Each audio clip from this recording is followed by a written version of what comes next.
안녕하세요. 저는 강남 하이퍼 의대관에서 재수를 하고 연세대 원주 의대에 합격한 문시영입니다. 저는 이사수능을 응시해 평소 봤던 성적보다 낮은 성적을 받았습니다. 수시와 정시 병행, 잘못된 공부 방법, 체력관리 실패가 원인이었고 모두 저의 의지와 행동으로 통제할 수 있는 것들이었기 때문에 수능 성적표를 받은 순간부터 재수를 결심했습니다. 수학, 영어, 탐구의 경우 이미 저의 공부법과 루틴이 확고했고 제 방식에 확신이 있었습니다. 그렇기에 수업을 필수적으로 수강해야 하는 재수종합반은 저에게 적합한 선택지가 아니었습니다. 이에 반해 강남 하이퍼 의대관은 선택 수업을 통해 충분한 자습 시간을 확보할 수 있고 동시에 재수종합반의 관리와 시스템 같은 장점도 가지고 있어 확신을 가지고 강남 하이퍼 의대관을 선택했습니다. 가장 도움이 되었던 프로그램은 선택 수업과 질의응답 시스템이었습니다. 특정 과목이 부족하다고 느끼거나 확신이 없을 때는 수업을 늘리고 자습이 필요할 때는 수업을 줄일 수 있어서 좋았습니다. 또한 강사분들과 의대생 선배들에게 질문할 수 있는 기회가 많아서 언제든 도움을 받을 수 있는 점이 좋았습니다. 가장 도움이 되었던 강사 선생님은 황재훈 선생님이었습니다. 기출문제를 해설을 통해 문학의 기본을 정립했고 연계 작품을 통해 실제 수능에서 많은 도움을 받았습니다. 또 전략담임 선생님이 이정원 선생님께서 많은 도움을 주셨습니다.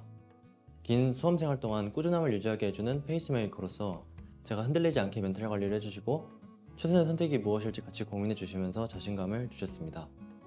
또한 과탐 선택 과목과 공부 방향, 그리고 공부 방향에 대해서도 조언해 주시고 구평 이후의 태도, 체력 관리 등 생활적인 요소까지 도움을 주셔서 대입에 성공할 수 있었습니다. 공부에 있어서 가장 중요한 자세는 끊임없이 노력하는 것입니다. 자신이 특정 과목을 잘한다고 해서 성적이 유지만 하겠다고 하면은 상대평가인 수능에서는 곧 성적이 떨어지는 것입니다. 그래서 저는 과탐을 제외한 국어, 수학, 영어 과목에 대해서는 모의고사보다 피지컬을 높이는 공부를 하기 위해 노력했습니다. 그리고 수학 과탐은 시간 관리가 매우 중요합니다. 과탐은 30분이라는 제한된 시간이 난이도를 가중시키는 가장 큰 요소입니다. 저는 매일 과탐 실전 모의고사를 푸는 등 시간 관리에 초점을 두었습니다.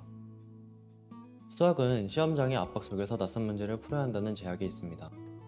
따라서 저는 이미 풀이가 알려진 전형적인 문제들에서 시간을 줄이기 위해 노력했습니다. 엔제를 풀 때도 시간을 재며 풀었고 실전 모의고사는 100분보다 짧게 시간을 제한을 두어 연습했습니다. 국어는 기출에 최우선 순위를 두었습니다. 글을 어떻게 쓰는지, 문제가 어떻게 만들어지는지, 그리고 정답 근거가 발생한 이유를 모두 분석해 저의 독해 루틴을 정립했습니다. 6평 이후로는 리트를 통해 더 어려운 글들을 공부했습니다. 실전 모의고사의 경우 수능 직전에만 시간과 형식에 익숙해지기 위해 학원에서 배부되는 일부 국어 모의고사들만 풀었습니다. 수학의 경우 시간 관리를 위해 4점 하프 모의고사를 적극적으로 활용하였습니다. 4점 10문제를 최대한 빨리 풀기 위해 노력했습니다. 쉬운 4점들에서 확보한 시간으로 낯선 문제들에 더 많은 시간을 투자하는 구조를 만들었습니다. 걱정하지 않고 후회하지 않는 태도가 멘탈 관리에 가장 도움이 되었습니다. 이미 지나간 과거를 후회할 필요는 없고 다가오지 않을 미래를 걱정할 필요도 없습니다. 저는 처음 정한 공부 방향에 확신을 가지고 매일매일 하루에 해야 할 일들에만 온전히 집중했습니다. 미래에 대한 불안함, 과거에 대해 아쉬움이 들 때마다 감정의 이유를 덧붙이기보다는 제가 할 수 있는 것들에 집중했습니다. 수능 직전에는 촉박한 시간에 흔들리지 않고 평소대로 공부하기 위해 수능을 11월 교육청 모의고사라고 생각하며 생활했습니다. 그리고 수능 당일의 컨디션 또한 매우 중요하기 때문에 항상 좋은 컨디션을 유지하기 위해 그리고 지치지 않기 위해 공부하기 위해 꾸준히 운동을 하며 체력을 기르었습니다. 후배 여러분, 좋은 생각 많이 하고 맛있는 거 많이 먹고 가족들과 사이좋게 지내고 루틴에 맞추어 사세요.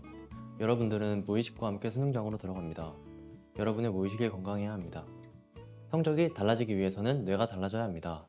관성에 의존하지 말고 주체적으로 공부하며 끝없이 발전과 개선을 노력해야 합니다. 모두 화이팅!